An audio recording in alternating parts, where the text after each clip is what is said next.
Downtown Hilton, like many a small village in these parts, is a mix of older and newer buildings. But unlike many others, its modernization was not the result of some urban renewal program, but from a massive fire, one which reduced 80% of its business district to rubble. All the stores and things that I went by as a kid went up in smoke. Jim Mullen, Steve Burt, and Bill Carter all responded as members of Hilton's fire department.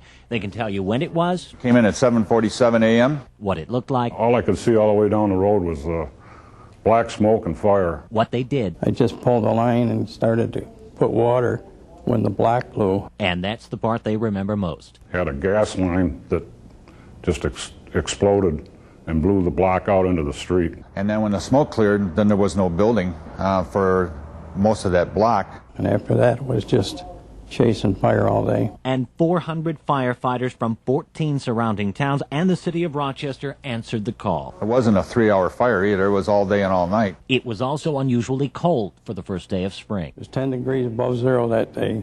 Ice and stuff all over our coats. In fact, we had to break the coat off of me when it got through at the end of the day. Yeah, this is where the IGA was. Don Stilson, author of a book on the history of Hilton's fire department, was not at the fire, but he saw it from where he worked at Kodak. Well, I was up on a 7-story building. In the end, a dozen buildings were destroyed. Hilton was proclaimed a disaster area by Governor Rockefeller. Damage totals in today's dollars, more than $12 million.